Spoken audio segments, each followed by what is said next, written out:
UCEMICH presenta entrevistas,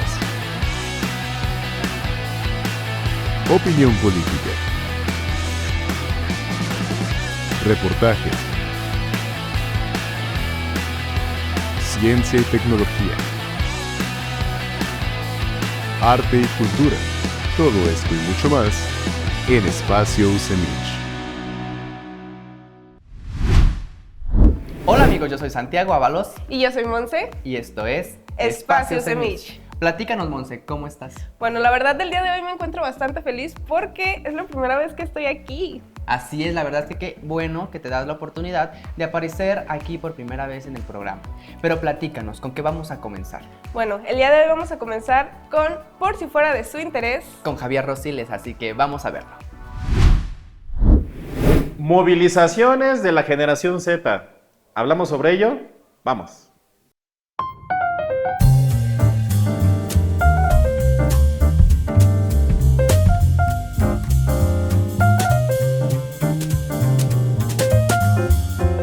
¿Qué tal? ¿Cómo están? Oigan, ¿ya vieron lo que pasó? ¿Saben qué? Déjenme les cuento mi opinión. 3, 2, 1.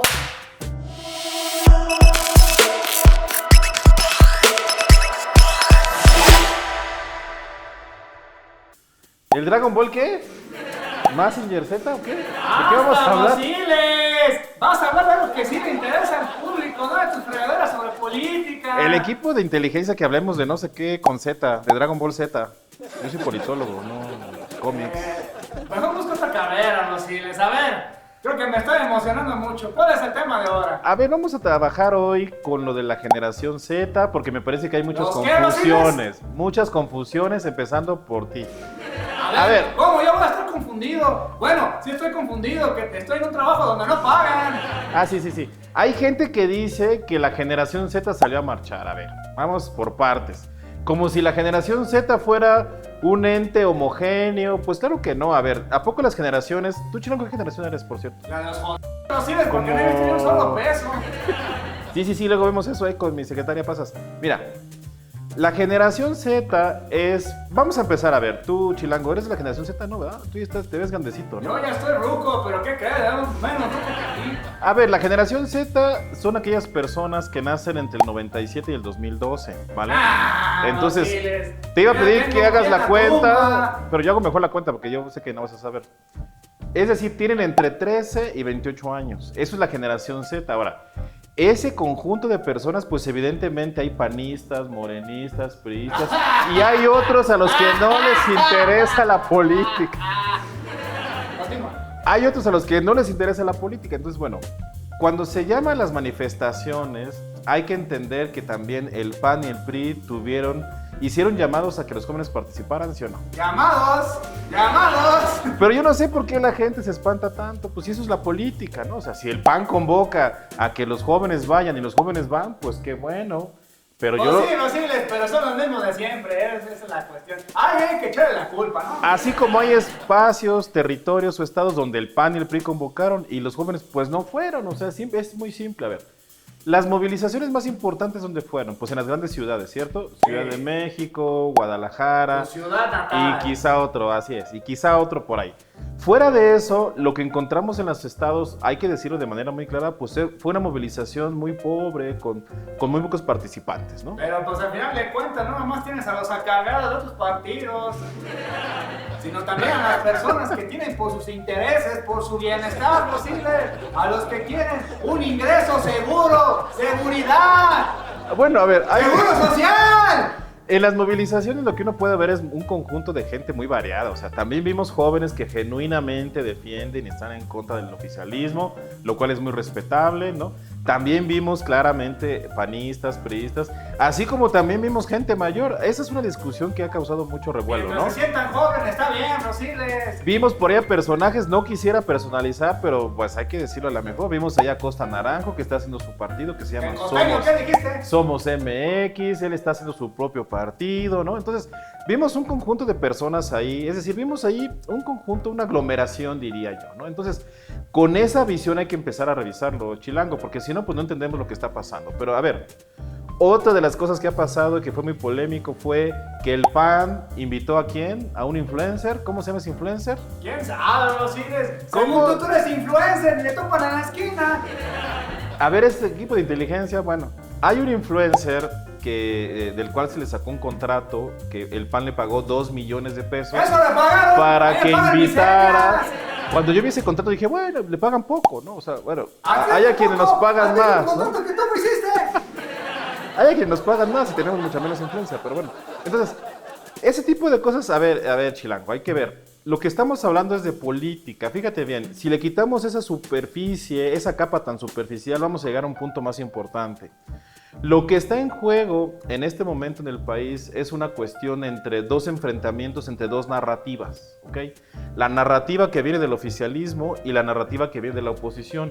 En este momento, desde mi perspectiva, la narrativa más fuerte es la que se genera desde el oficialismo, particularmente desde la presidenta Sheinbaum. ¿Por qué?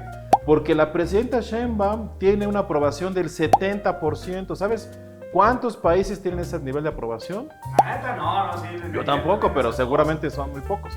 Entonces, esa narrativa que sube, genera... Y luego baja, y luego sube, y luego vuelve a bajar. No, hombre, se parece a ti cuando estás de buen y mal humor. Pero a ver, lo que hay que revisar es que la presidenta Sheinbaum tiene una aprobación muy alta. Eso quiere decir que la narrativa que se genera, es decir, los mensajes que se generan desde la presidencia, particularmente en lo que antes eran las mañaneras, pues son, ahora conferencias del pueblo, son muy fuertes y están predominando, digamos, en la agenda pública. Y entonces, lo que la oposición quiere hacer, y es entendible, porque así es la política, es generar una narrativa alterna. Y entonces se está basando en esta idea de movilizar a la generación Z. ¿Por qué tú crees que dice o que usa, digamos, un poco a la generación Z, o los quiere usar, y no dice claramente, pues yo soy el PAN y convoco una marcha? ¿Por Porque qué? A están ver. dando patadas ahogados, digo, porque quieren buscar nuevos prospectos, Rosiles, o sea, la juventud tiene ideas frescas, no como que ya estamos acabados. Es que el problema es, hay que decirlo de manera muy clara, a ver, el Partido Acción Nacional y el PRI, el problema que tienen es que no están convocando ya a mucha gente. Por ejemplo, el Partido Acción Nacional tiene un problema porque tiene solamente alrededor de 256,000 afiliados, es decir, se encuentra apenas en el límite del mínimo requerido para ser partido político con registro nacional en este país.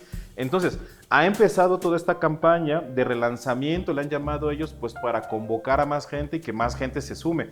El problema es que no solamente, me parece a mí, no se están sumando, sino que también hay gente que se está saliendo. Por ejemplo, en Guanajuato, el nuevo partido Somos MX ya, digamos que, convenció a un grupo de antes panistas de que se sumaran. Entonces, ¿Cómo? tenemos ¿Se esa cambiaron de situación. partido? Sí, No claro. lo puedo creer, Rosiles. Es inconcebible eso, nunca había pasado. Bueno, el asunto es que hay, no sé si sabías, bueno, yo sé que no sabías nada, pero hay Me partidos... ofendes, Rosy. Sí, es mi trabajo. Hay partidos nuevos que se están generando. Hay uno que particularmente es muy interesante, que es Somos MX. ¿Por qué? Porque ellos provienen, ¿recuerdas tú lo de la marea rosa? Es decir, la defensa del INE. De ahí proviene, de ahí proviene ese grupo político, ¿no? Y ese grupo político, pues está intentando formar ese nuevo partido. Guanajuato, que tú sabes muy bien, es un bastión panista, pues bueno, hay un grupo de personas que ya se pasaron del panismo a este nuevo partido.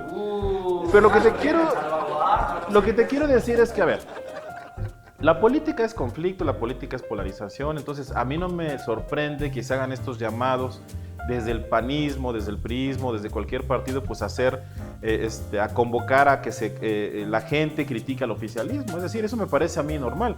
Lo que deberíamos analizar es en todo caso cuáles son los efectos, ¿no? Pues sí, fuimos acarreados, digo, manifestaciones que terminan en desastre, Rosiles. ¿Algunas de esas peticiones fueron escuchadas, las verdaderas peticiones del pueblo? No lo creo. Mira, a mí lo que me preocupa, te lo digo sinceramente, es que lo que se está generando con esas movilizaciones es que a lo mejor se está empezando a hablar mal de las juventudes. Y conste que no digo de la juventud, digo juventudes. Desde mi perspectiva, lo que existen son muchos grupos de jóvenes. Y así como hay jóvenes que apoyan de manera muy clara el oficialismo, también hay jóvenes que también son conservadores, son de derecha y por tanto apoyan un poco más al PAN. Así como hay jóvenes que no tienen partido y que no les interesa nada la política. Entonces, eso es lo que hay que ir entendiendo, digamos, para hacer este análisis. Porque si decimos que la generación Z es como si fuera un grupo unido y que todo ese grupo fue a marchar, pues estamos claramente muy equivocados, o por lo menos no ven este programa. ¿Quién quería ver esto, Rosiles? ¡Por favor! Bueno, recuerda que tenemos 2 ahí en África, ¿dónde era? Cuidado con lo que dicen, Osiles. Vengo de trabajar. Sí, van a ya correr, recibí hombre. una amonestación ahí por las Ajá, cosas. sí. Solo diré que les mandamos saludos Sí, hasta muchos África saludos, perfecto. y ya Los tenemos mejores deseos. uno la más. abundancia que tienen ellos. uno más en Europa, ¿no? Entonces, bueno, la movilización de la generación Z, hay que decirlo también, un tema muy delicado, que es el tema de la muerte de Carlos Manso, ¿cierto? Eso fue un detonador, eso fue un catalizador que empieza a generar esas movilizaciones. Y no han terminado esos incidentes, Rosiles, tristemente. Sí, pero para mí, digamos, la pregunta es ¿quién se va imponiendo en esas narrativas? Y también realmente cuál es la fuerza de la oposición, ¿no? En cualquier democracia, Chilango, es muy necesario que exista una oposición fuerte, una oposición firme. Es lo que uno esperaría como un ciudadano. Y es lo que tenemos. Yo no sé, te pregunto a ti, a ver. No, la neta no. Yo veo pedacitos de gente dando patadas a lados, como dije anteriormente. Bueno, yo lo que digo es que ojalá que la oposición fuera cada vez más fuerte, pero para ser fuerte, ¿qué se necesita? Me parece a mí que no se requieren estas diatribas, esta gritonería, salir a marchar simplemente sin ninguna razón, sino que yo creo que lo que deberían de plantear es ponerse como una alternativa al oficialismo. Es decir, el oficialismo chilango tiene un proyecto político muy claro. Te puede gustar o no te puede gustar, pero ahí está el proyecto muy claro. Me parece que la oposición hasta este momento luce muy débil porque no ha sido capaz de generar un proyecto que le compita de manera muy clara al oficialismo, y por eso tenemos como estas diatribas, estos gritos, pero después, digamos, de esa polvareda, de estos llamados a las marchas, lo que debería quedar en el fondo pues es una propuesta mucho más clara de qué hacer con este país si es que no nos gusta lo que está proponiendo el oficialismo, ¿no? Yo solo veo intereses, Rosiles. Yo nomás veo que ven que quieren golpear al gobierno en turno y a ver qué quieren proponer ellos. Ahí nomás. Bueno, pues ahí está la generación Z, les mando muchos saludos. En la generación Z tengo amigos, también tengo enemigos, porque la generación Z pues es un conjunto de muchas personas que piensan muy diferente, de diferentes maneras, y qué bueno que sea así y que haya mucha diversidad. Aquí lo que importa es preguntarnos, ¿esa generación Z en qué medida le está interesando la política? Porque, ojo, una cosa es la política partidista, que tiene que ver solamente, sobre decirlo, con los partidos, o le debería interesar algo mucho más amplio, que es la política colectiva. Pues le interesó a los empresarios, Rosiles. A lo mejor sí les interesa la política, ¿sabes? Pero no les interesan los canales tradicionales como los queremos ver, empezando por los partidos tradicionales. A lo mejor les interesa la política, Chilango, pero están volteando o están generando o están inventándose nuevos canales de comunicación, nuevos canales para hacer política, y qué bueno que sea así. Así que bueno, pues hasta aquí hablamos de la generación Z, porque me tengo que ir a ver Messenger Z, y aquí hablamos de política, hablamos de Claudia Sheinbaum, solamente, Chilango. Por si fuera de su interés. ¡Vámonos a ver! Y si no es de su interés, pues nos vemos. ¡Hombre! Yo quiero ver la pelea del Pícoro con el Goku. No le cambies. Sigue disfrutando de Espacio Usemich. Continuamos con más Espacio Usemich. Monse, regresamos del corte. La verdad es que por si fuera de su interés es siempre muy, pero muy interesante. Sí. ¿Y qué te cuento? Que a continuación tenemos una rutina de Deportes Usemich, así que vamos a verlo.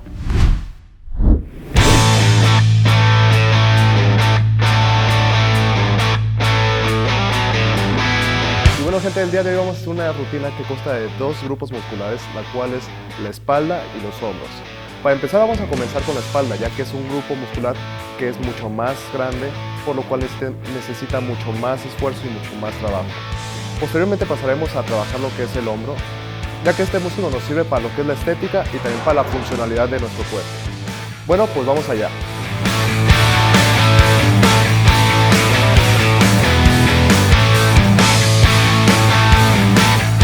Vamos a comenzar con dominadas o jalón al pecho con polea alta. El enfoque va a ser de un agarre ancho. En el siguiente ejercicio vamos a realizar el remo con barra, con el enfoque grosor. ¿Por qué segundo? Es el mejor ejercicio compuesto para añadir masa y grosor en toda la espalda central. Como posición inicial, de pie con los pies a la anchura de los hombros, vamos a sujetar la barra con un agarre prono, también con la anchura de los hombros. Vamos a flexionar las rodillas y llevar la cadera hacia atrás, manteniendo la espalda completamente recta, casi paralela al suelo, y la mirada al frente.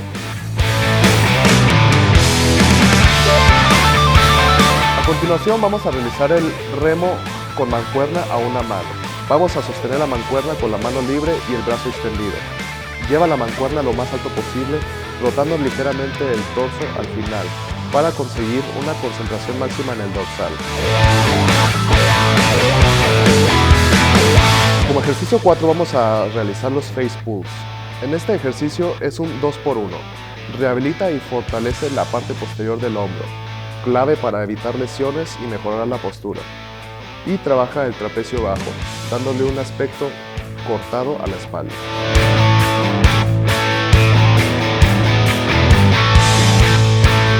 Y bueno gente, eso ha sido todo por el día de hoy. Espero que les sirva esta rutina, ya que pueden utilizarla en cualquier tipo de gimnasio, ya sea uno austero o en alguno que esté bien equipado. Nos vemos en otro episodio de Deportes UCEMICH.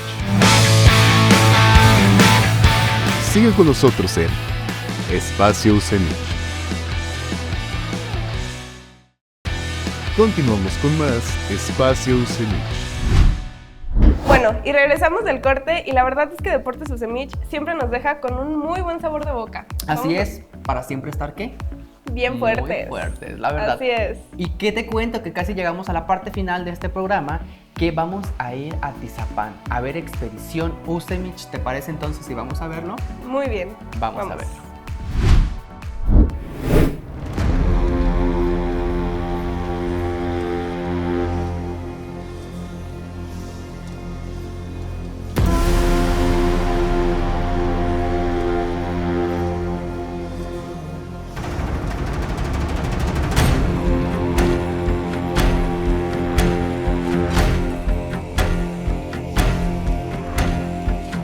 Les doy la bienvenida a otro episodio de Expedición UCEMICH. Como recordarán, en el anterior capítulo estábamos recorriendo la hacienda de San Francisco Tizapán y hoy vamos a continuar con ese recorrido, pero hacia la casona principal. Vamos a ver varias cosas interesantes y les platicaré un poco más de la historia de la hacienda, que como ya les mencionaba, nos remonta a finales del siglo XVI y cuando la familia Echauri estuvo por acá. Platicarles que el apellido Echauri es del norte de España, está en idioma euskera y quiere decir lugar de casas. Esto queda al norte de España. Fue entonces que se comenzó a poblar parte de esta hacienda y los extensos terrenos que tenía, pero acompáñenos a recorrerla.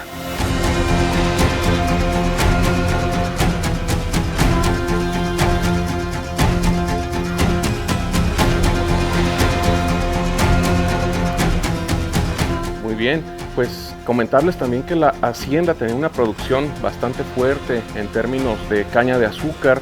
También se producía jabón, harina, se trabajaba el curtido de pieles, pero quiero mostrarles esto que tenemos aquí, que es una pieza hermosa. Esta roca que se utilizaba también allá abajo cuando hicimos la primera sección, recordarán que había un rodete. En este rodete se utilizaban este tipo de rocas como piedra de molienda para lo que era la caña de azúcar y algunos otros materiales. Esto lo vemos ahorita en posición horizontal, está acostada, pero si podemos hacer aquí el acercamiento, por favor, ahí Robert, que nos apoye detrás de cámara, se alcanza a ver el espacio donde se incluía parte del mecanismo. Esto era en su momento jalado por caballos o por otro tipo de bestias y la roca iba avanzando en lo que era el rodete para poder hacer la molienda tanto de caña como de otros insumos. Entonces esto es de los objetos que perduran de esas épocas de la hacienda y en un momento iremos viendo algunos otros. Al fondo quizás puedan ver también algunas de las macetas donde se encuentran estas macetas, estas plantas. La parte de abajo formaba también elementos que decoraban algunas áreas de la hacienda, pero que otros tenían uso utilitario. Por ejemplo, este tipo de objeto que está hecho de roca, pues para guardar agua. Podemos ver cómo ahora se ha utilizado incluso parte de los dinteles de algunas columnas para hacerlos como la base que lo sostiene. Estos arreglos son estéticos ya de la época, pero en su momento estos tenían un uso utilitario. Recordemos que en las haciendas, pues también la manera de llegar a ellas era por medio de caballos, de montura, entonces tenían que tomar agua. Muchos de estos objetos se utilizaban justamente para guardar el agua. Si vamos haciendo la lectura de los espacios, aquí podemos encontrar una fecha. Aquí tenemos 1934, parece un 27 de junio de 1934. Era común que en las haciendas o los espacios antiguos, cuando se terminaba la construcción de determinada área, pues se dejaba una fecha para tener ese dato. Acá tenemos un testimonio del año 1934, correspondiente al menos a este frente.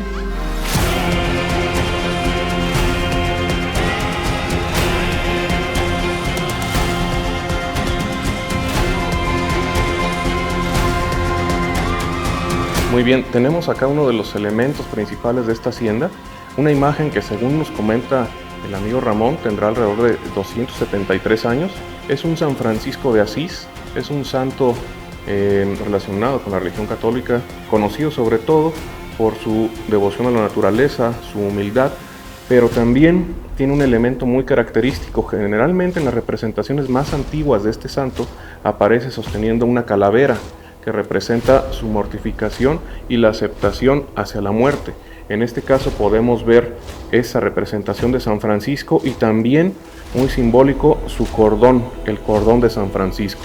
Si nosotros hacemos una reminiscencia, y que posteriormente sería bueno grabar esa expedición también, la misma parroquia de San Francisco que se encuentra en Jiquilpan, en su fachada principal, en la esquina inferior derecha, tiene un cordón de San Francisco y una calavera, que es el símbolo de la orden que en ese momento fueron los franciscanos. Acá encontramos parte de este antecedente, ya que, reitero, la hacienda se llama San Francisco Tizapán. Podemos ver también algunas pinturas que formaron parte de diversas épocas de la hacienda, e incluso de este lado hay fotografías de los antiguos dueños. En su momento, los Echauri, cuando termina su dinastía y su sucesión, hacen venta de la hacienda. Eso pasó en muchas ocasiones con distintos inmuebles de tipo hacienda. Y en un rato más vamos a ver también la información referente a una de las últimas familias que fueron dueñas de esta hacienda. En la parte de los pisos podemos ver que también se han colocado veladoras. Este espacio sigue teniendo uso en términos de religiosidad y culto. Aquí esto es cera, lo voy a rayar con la uña para que alcancen a ver cómo se marca. De la parte de aquí y hacia más adelante podemos ver algunos detalles muy bonitos en la cuestión estética. Tenemos acá un decorado tipo cenefas de esas que había en paredes. Tenemos por aquí los diferentes motivos y decoraciones. Algo que también es interesante es ir viendo cómo las personas que han vivido luego utilizan y dejan cosas que llamamos también grafitis. Hay grafitis que pueden ser como los conocemos actualmente, pero también hay quien estudia los grafitis coloniales. El hecho de que los humanos dejemos marcas en paredes se remonta a épocas pues bastante antiguas, entonces luego sería bueno buscar también este tipo de cosas en la hacienda, porque como ya vimos allá afuera, el de 1934, a veces hay más antiguos. Estos se ven más recientes, pero no era raro que en las casonas de abolengo, como la fue esta en su momento, pues hubiera decorados muy bien trabajados en diferentes espacios para realzar la belleza estética de los recintos.